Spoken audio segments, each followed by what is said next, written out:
What's up, fight fans? This is Kurt DeVille with Counterpunch Boxing News, and I have some new news concerning Julio Cesar Chavez Jr. He is under indefinite suspension, or he might be out of the ring for quite some time. Chavez has been suspended indefinitely by the Nevada State Athletic Commission and Arizona Boxing and MMA Commission as a result of his alleged refusal to take a test before his fight against Danny Jacobs in December. As we know, the former middleweight title holder was set to fight Jacobs in Las Vegas after failing to submit a sample. He was temporarily suspended in Nevada. Chavez was granted an injunction by a Nevada court, which lifted his suspension by the commission. That allowed the fight to take place in Phoenix, where Jacobs was stopped by Chavez. Well, Jacobs stopped Chavez in 5 rounds. However, now a judge in Nevada has sided with the NSAC. Thus, his suspension is back in place, and he will have to explain his alleged actions. Chavez reportedly will be on the agenda for the commission's August 5th meeting. The judge reviewed the case, and he ruled in our favor. Bob Bennett, the executive director of NSAC, told ESPN. He is now on temporary suspension pending a suspension and an administration hearing for our commission.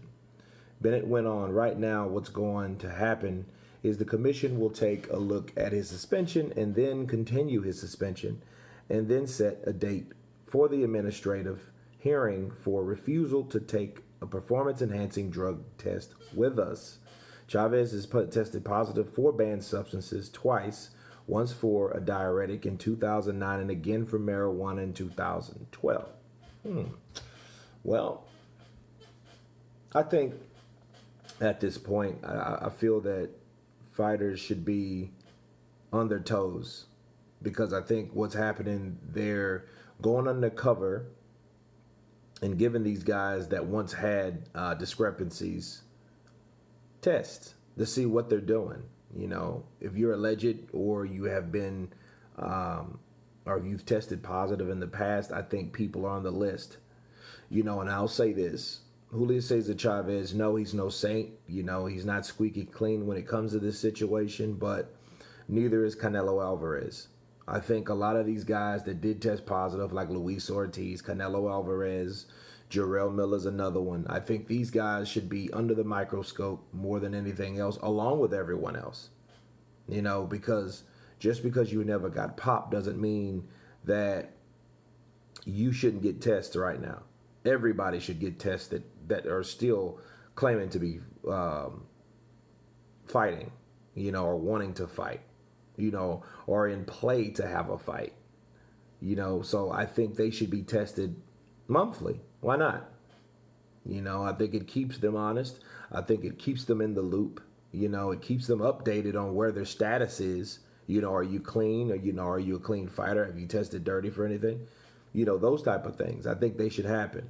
You know, so Julio Cesar Chavez Jr., I think he should be more aware of this than anybody else.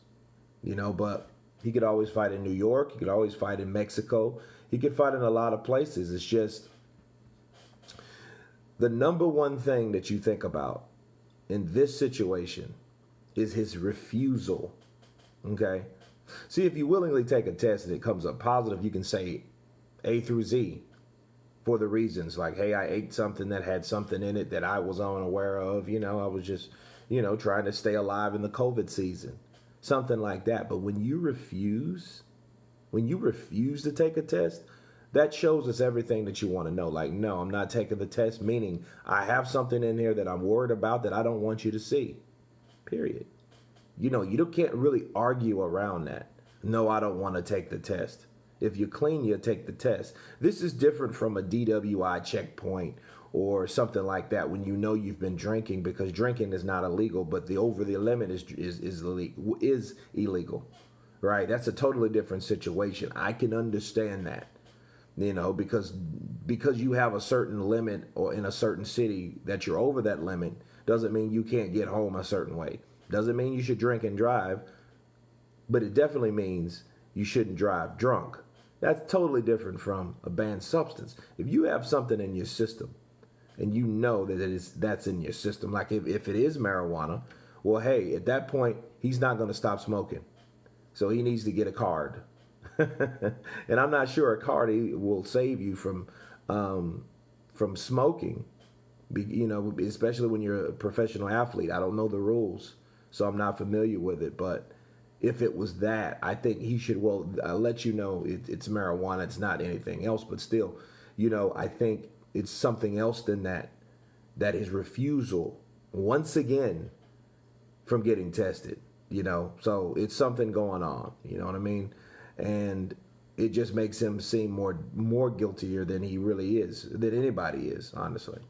But anyway, you guys tell me what you think about Julio Cesar Chavez Jr. under indefinite suspension. Of course, please subscribe. And you guys been Counterpunch. Peace.